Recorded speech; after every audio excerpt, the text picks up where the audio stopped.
Another D1 exotic has made its way into Destiny 2, this time being the Warlock exotic helmet, the Stag. Probably one of my least used exotics in D1, the Stag provided a very niche bonus. The exotic perk on the D1 Stag granted you a faster super cooldown, but only once per life, while you were the last guardian standing. Also, you had the chance to spawn with an overshield after being revived. Both of these bonuses feel like they were pointing towards the Crucible, particularly smaller game modes like Skirmish and Trials, since being the last guardian standing is far more common in that environment. The biggest problem I had with this exotic, besides how it looked, was that the exotic perk only worked while you were the last person alive, literally discouraging you from reviving your teammates. It also made things easier for the other team. While you're getting your super a bit faster, all three of your enemies are getting their supers back at a normal rate. Anyway, I wasn't a fan of the Stag in D1, so let's see what they've done to it in D2. The exotic perk Dearly Departed will grant Rift Energy when you are critically wounded, and upon your death, you will drop a brief healing rift on your corpse. Let's see how long this brief healing rift lasts for, and how much energy you get back for being wounded.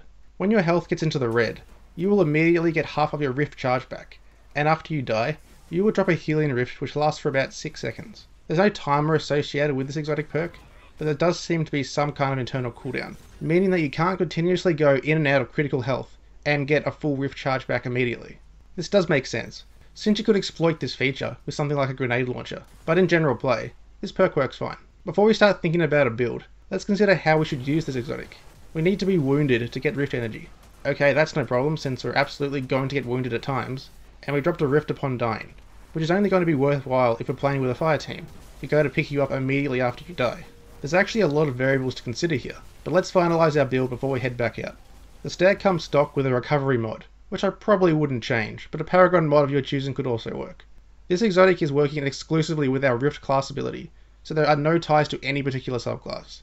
If I had to pick a subclass though, it would probably be the Attunement of the Elements, since it has direct buffs to your Rift, via Arc Souls and Electrostatic Surge, but this is by no means a requirement. When it comes to environments to use this helmet in, I really had a hard time deciding. Let's take a step back and consider how this exotic could work in PvE. Getting free Rift Energy back for taking damage is a decent bonus, but what other exotics is this competing against? Nezarec Sin will give you Rift Energy for void damage kills, Crown of Tempest will give you Rift Energy for arc ability kills, Eye of Another World will give you a tiny bit of Rift Energy for nothing, Vesper of Radius will give you heaps of Rift Energy for being surrounded, and Starfire Protocol gives a full Rift charge back from a fusion grenade kill. So it's clear that the Warlock isn't short of Rift based exotics, but is it worth using the Stag over the others in PvE? I'd have to say probably not. Since I'd like to be an active player, using something like Crown of Tempest or Vesper of Radius will provide far more Rift Energy for the way I like to play. The Stag might be a bit stronger and harder content, where it's too risky to get surrounded for the Vesper, or chain arc ability kills together for Crown, but everywhere else, I'd rather use an active exotic over the passive Stag helmet. Also, the healing rift upon dying is convenient, but given you actually need to die to get the benefits, it's hard to recommend dying as an optimal playstyle. So in summary, I wouldn't really consider this a PvE exotic. The passive bonuses are decent in their own right, but not decent enough to use your exotic slot for it. If you really like using rifts, try Starfire for Dawnblade, Crown for Stormcaller, and Nezarec for Voidwalker. So is the Crucible the better place to use the Stag? Again, probably not. It's actually quite difficult to gauge this exotic. Sure, the Rift Energy for taking damage is a great PvP bonus. I'd absolutely agree with that. But the Rift you put down upon death that lasts for 6 seconds, there's very few game modes that even allow reviving in the Crucible. And the lockout on the revive timer is way longer than 6 seconds anyway.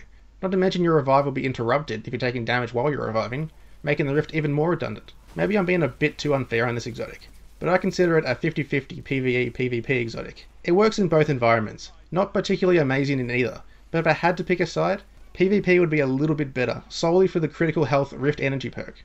So what do you guys think of the Stag? Sorry I wasn't all that decisive in my review, I honestly found it hard to optimise this exotic. If you think there's an optimal build for the Stag, let me know in the comment section below. Thanks for watching guys.